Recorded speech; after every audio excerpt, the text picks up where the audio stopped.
அனைவருக்கும் வணக்கம். நாம் தமிழர் கட்சியில மகளிர் பாசறை ஒருங்கிணைப்பாளராக இருந்து பின்னாடி அதுல இருந்து விலகி அதிமுகவில் இணைஞ்சு இன்றைக்கு கொள்கை பரப்பு துணை செயலாளராக அதிமுக வலம் வரக்கூடிய காளியம்மாள் அவர்கள் சமீபத்தில் பேட்டி ஒன்று கொடுத்துருக்காங்க. நாம் தமிழர் கட்சியினுடைய வாக்கு வங்கி 8 விழுக்காடா குறைஞ்சதுல எனக்கு மிகப்பெரிய வருத்தம் உண்டு. நான் கட்சியில இருக்கும்போதே பாத்தீங்கன்னா உள்ளாட்சி சார்ந்த அமைப்புகள்ல நாம் தமிழர் கட்சி நம்ம வலுப்படுத்தணும், அதற்காக வேலை பார்க்கணும் அப்படிங்கிற மாதிரி சொல்லிட்டு இருந்தேன். ஸோ அந்த இடத்துல நாம் தமிழர் கட்சி இன்னுமே கொஞ்சம் வலுப்படுத்த வேண்டி இருக்கு அப்படின்னு சொன்னதோட இந்த முறை பெரிய அளவுல வாக்கு வங்கி குறைந்ததுக்கான காரணம் விஜயினுடைய அலைதான் மற்ற கட்சிகள் எப்படி பாதிச்சதோ அந்த மாதிரிதான் நாம் தமிழர் கட்சியும் பாதிச்சிருக்கு அப்படிங்கிற தன்னுடைய கருத்தை பதிவு பண்ணதோட பல பேர் தாவேக்கால சேர்ந்திருந்தா இன்னைக்கு நீங்க எம்எல்ஏ ஆகி அமைச்சர் ஆயிருப்பீங்க, ஒரு பெண் அமைச்சரா வளம் வந்திருப்பீங்களே, உங்களுக்கு ஏதாச்சும் வருத்தம் இருக்கா அப்படிங்கிற கருத்தை கேட்கும்போது இல்ல, எனக்கு பதவின்றதை தாண்டி சுயமரியாதை ரொம்ப முக்கியமா இருந்துச்சுங்கிற ஒரு வார்த்தையை பதிவு பண்ணாங்க. இப்ப இதற்கு பின்னாடி ஒரு கதை இருக்கு. என்ன அப்படின்னு பாத்தீங்கன்னா, காளியம்மாள் அவர்கள் தரப்புல இருந்தும் சரி, தாவேக்கா தரப்புல இருந்துமே சரி, கிட்டத்தட்ட இணையறதுக்கான முயற்சிகள் 2 தரப்புலையுமே மேற்கொள்ளப்பட்டது. அங்கொன்றும் இங்கொன்றுமாக செய்திகள்லாம் வந்துட்டு இருந்துச்சு. அந்த டைம்ல காளியம்மாள் அவர்களை கட்சிக்குள்ள வரவேற்கிறதுல சில சிக்கல்கள் தாவேக்கா பக்கம் இருந்தது காரணம் ஜான் ஆரோக்கியசாமி போன்ற நபர்கள்னு தாவேக்கா ஆதரவாளர் ஒருத்தரே பாத்தீங்கன்னா சமூக வலைதளங்கள்ல எழுதியிருந்தாங்க. இந்த மாதிரி கட்சியில சேர்றவர் அவங்கள கூட சேர விட மாட்டேங்கிறாங்க, இங்க ரொம்ப நேரம் காத்திருக்க வச்சு அவர்களை கிட்டத்தட்ட மன உளைச்சலுக்கு ஆளாக்கி வெளியே அனுப்பி விட்டுறாங்க அப்படிங்கிற மாதிரி சில குற்றச்சாட்டுகளை முன் வச்சிருந்தாங்க. அதுல அவர்கள் முதல்லையா சொன்னது காளியம்மாள் அவர்கள் முயற்சிக்கும் போது கூட அவர்கள் அங்கிருந்து சரிவர உள்ள வரவேற்று கட்சியில சேர்க்கல அப்படிங்கிற குற்றச்சாட்டு. ஸோ இன்றைக்கு காளியம்மாள் அவர்கள் சொல்லக்கூடிய அந்த பதில் இருக்கு இல்லையா, சுயமரியாதை முக்கியம் அப்படிங்கும்போது நம்ம என்ன புரிஞ்சுக்க முடியுது அப்படின்னா, அப்போ தாவேக்கா சரிவர இவர்கள் நடத்தலையோ அப்படிங்கிற விஷயத்தை நம்ம பார்க்க முடியுது. இன்னொன்னு, இவர்கள் அதிமுக சேர்ந்ததுக்கு பின்னாடி இன்னைக்கு எல்லாருமே தாவேக்கால போய் இணையறாங்க இல்லையா, அந்த மாதிரி இவர்கள் போகலை. அந்த வகையில் பார்த்தீங்கன்னா இன்றைக்கு இவர்கள் எடுத்துருக்கக்கூடிய ஸ்டாண்ட் அப்படிங்கிறது கொஞ்சம் ஸ்ட்ராங்காக இருக்குன்றத பார்க்கலாம். ஏன்னா இன்னைக்கு ஏற்கனவே எம்எல்ஏக்களை ஜெயிச்சவங்களே அதிமுக இருந்து தாவேக்கா நோக்கி போகும்போது தேர்தலுக்கு கொஞ்ச நாளைக்கு முன்னாடி போயிட்டு சேர்ந்த காளியம்மாள் அவர்கள் கிட்டத்தட்ட அணி மாறுறது அப்படிங்கிறது ஒரு பெரிய விஷயமே கிடையாது. ஆனாலும் இல்லை, நான் அதிமுக பக்கமே நிற்கிறேன் அப்படின்னு அவர்கள் ஒரு முடிவை எடுத்துக்கிறாங்க. இதில் குறிப்பாக சொன்ன விஷயம், நாம் தமிழர் கட்சியினுடைய அந்த வாக்கு வங்கி குறைவு அப்படிங்கிறது வருத்தம். கூடவே உள்ளாட்சி ரீதியாக நாம் தமிழர் கட்சி வலுப்பெறணும் அப்படிங்கிற எண்ணம் இருக்கு இல்லையா, அது கிட்டத்தட்ட இன்றைக்கு நாம் தமிழர் கட்சியினர்கிட்டையுமே எதிரொலிக்குது. காரணம் என்னன்னா, இப்போ அடுத்து வரப்போற உள்ளாட்சியிலையுமே கிட்டத்தட்ட கட்சி அமைப்பு ரீதியாக வலுப்படுத்தணும், தமிழ்நாடு முழுக்க ஒரு சுற்றுப்பயணம் மேற்கொள்ளணும் அப்படின்றதுக்கு சீமான் அவர்கள் ஆயத்தமாகி வருகிறார். ஏற்கனவே தேர்தலுக்கு முன்னாடி கட்சியினுடைய முக்கிய மேல்மட்ட நிர்வாகிகளை சந்திக்கிற மாதிரி எல்லா ஊர்களுக்கும் பாத்தீங்கன்னா ஒரு சுற்றுப்பயணம் மேற்கொண்டாரு. ஒரு ஊரை சுற்றுப்பயணம் இருக்கும், அப்புறம் அங்கே ஒரு பொதுக்கூட்டம் இருக்கும். ஸோ இப்படிங்கிற மாதிரி ஒரு 2 நாள் திட்டம் அப்படிங்கிற மாதிரி ஒரு விஷயத்தை தமிழ்நாடு ஃபுல்லாக பண்ணாங்க. ஸோ இந்த முறை தேர்தலுக்கு பின்னாடி தேர்தல் முடிவுகள்லாம் பார்த்ததுக்கு பின்னாடி கட்சியை ஒரு மறுகட்டமைப்பு பண்ணணும் அப்படிங்கிற எண்ணத்தில் கிட்டத்தட்ட தமிழ்நாடு முழுக்கவே நம்ம சுற்றுப்பயணம் மேற்கொள்ளணும். இப்போ இதனால் வரைக்கும் கட்சியினுடைய கட்டமைப்பு ரொம்ப வீக்காக இருக்குது. இன்னும் சொல்லப்போனால் பூத் மெம்பர்ஸ் ரொம்ப கம்மியாக இருக்கிறாங்க. நமக்கு பூத் உறுப்பினர்களே மற்ற கட்சிகள் மாதிரி இல்லை. அதனால நமக்கு ஒரு பெரிய அளவு ஒரு பின்னடைவாக இருக்குன்னு சொன்னது எல்லாத்தையுமே இப்போ கிட்டத்தட்ட அவர்கள் பரிசீலித்து அதற்கான வேலைகளை பண்ண ஆரம்பிக்கிறாங்க.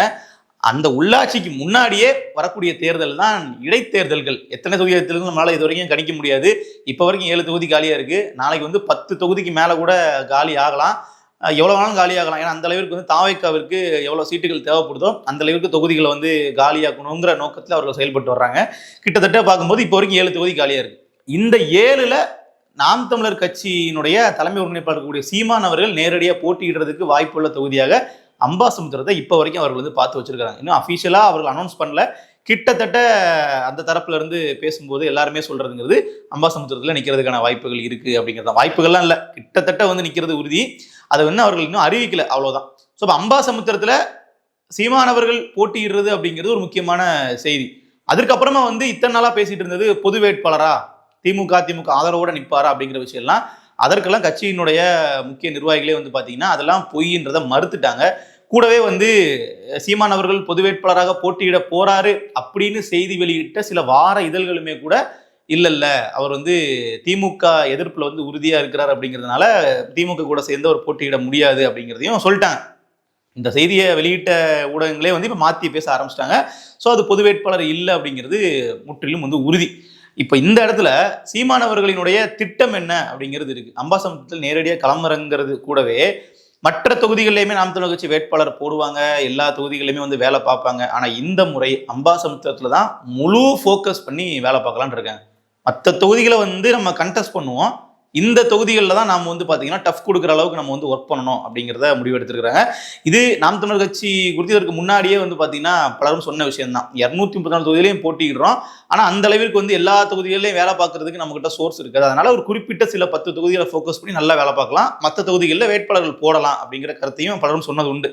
இந்த முறை இடைத்தேர்தலில் அது வந்து பண்ண போறாங்கன்றது தெரியுது.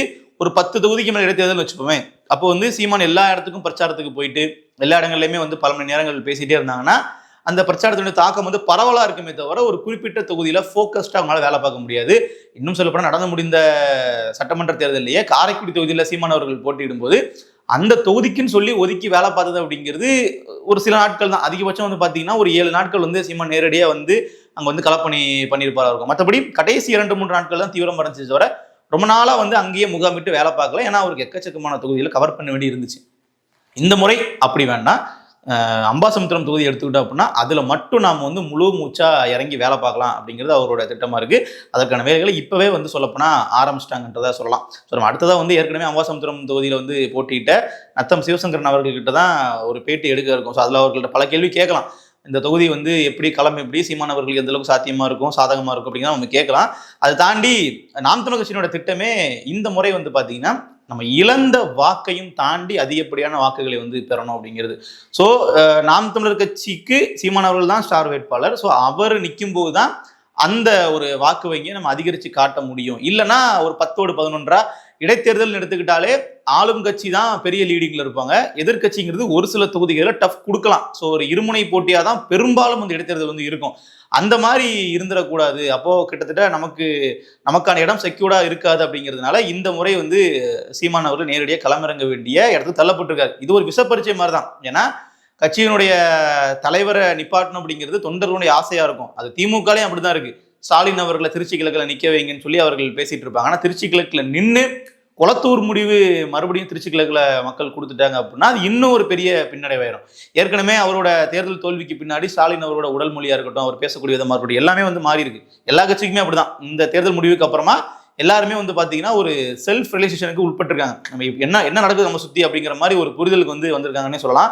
சீமான் அவர்களுமே எக்கச்சக்கமான மாற்றங்கள் வந்து பண்ணியிருக்காரு. பேட்டிகள் கொடுக்கறது இல்லை, அதிகப்படியாக மேடைகள் வந்து இப்பெல்லாம் பெரிய அளவில் பேசுறது கூட இல்லை, பொதுக்கூட்டங்கள் கூட ரொம்ப குறைச்சிட்டாங்க. 6 மாத காலத்துக்கு விமர்சனங்கள் பெரிய அளவில் இல்லைன்னு சொல்லிட்டு அதை இப்போ வரைக்கும் கடைபிடிக்கிறாங்க. யாருமே பெரிய அளவில் நாம் தமிழர் கட்சியினுடைய மேடை போட்டு தாவேக்கு அரசுக்கு எதிராக செயலாற்றுறது, ஆர்ப்பாட்டங்கள் போராட்டங்கள்ங்கிறது பெரிய அளவில் குறைஞ்சிருக்கு. இல்லவே இல்லைன்னு சொல்ல வரல. கோவையில் சிறுமி பாலியல் வன்கொடுமைக்கு உள்ளாக்கப்பட்ட போது, திருப்பூரில் வந்து வடமாநிலத்தினர்கள் தமிழர்கள் அடித்த போதெல்லாம் போராடினாங்க. ஆனால் பெரிய அளவில் வந்து பார்த்தீங்கன்னா மூர்க்கமா அரசை இன்னும் எதிர்க்க தொடங்கலை. அதுக்கு ஒரு டைம் வரட்டும் அப்படிங்கிற மாதிரி ஒரு பிரீத்திங் ஸ்பேஸ் வந்து கொடுத்துருக்காங்கன்னு தான் சொல்லலாம்.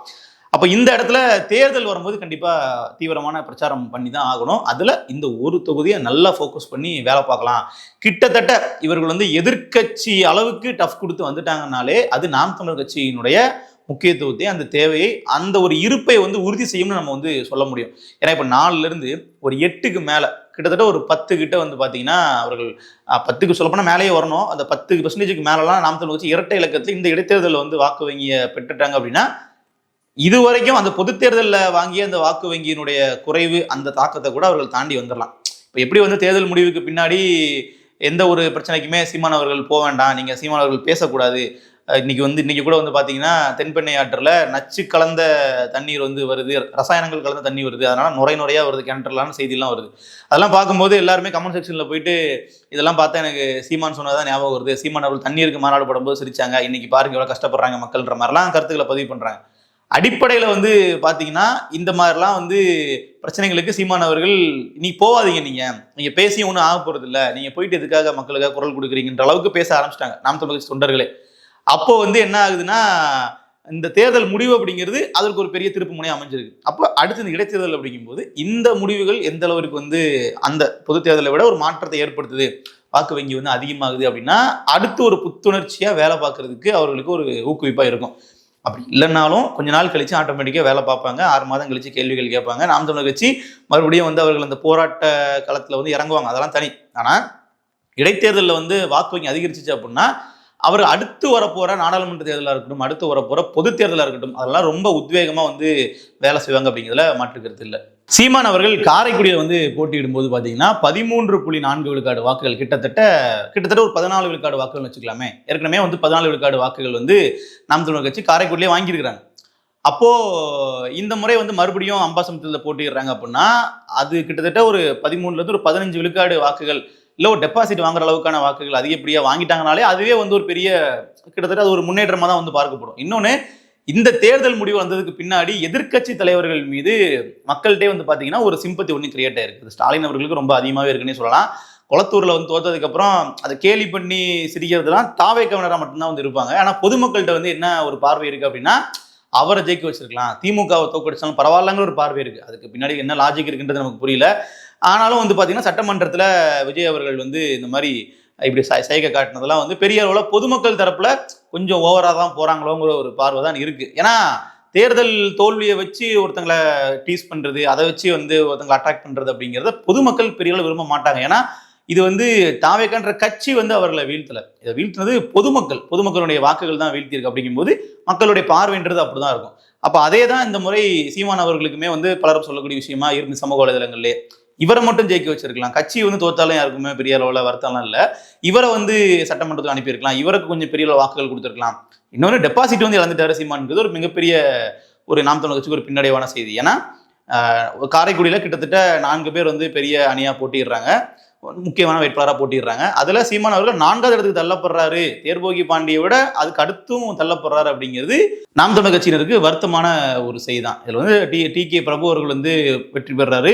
இன்னைக்கு அவர் வந்து கனிமவளத்துறை அமைச்சராக இருக்கிறாரு. மாங்குடி அவர்கள் ஏற்கனவே சட்டமன்ற உறுப்பினர் இருந்தவர், அவர் 2வது இடம், அப்புறம் தேர்போகி பாண்டி, அப்புறம் வந்து சீமான். அப்படிங்கும்போது அந்த கான்டெஸ்ட்ல வந்து கிட்டத்தட்ட ஒரு 4வது இடத்துக்கு தள்ளப்படுறாரு.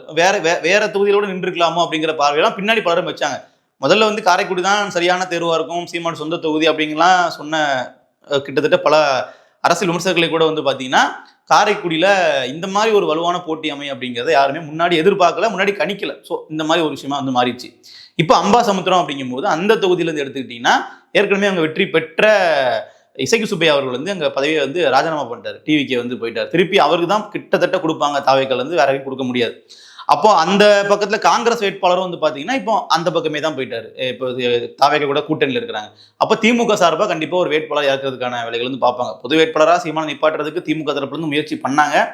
அது கிட்டத்தட்ட அந்த முயற்சி வந்து இப்போ அவர்களுக்கு கை கொடுக்கல, தனிச்சு தான் நிற்க போறான்ற மாதிரி சீமான் அவர்கள் நிற்கிறார்.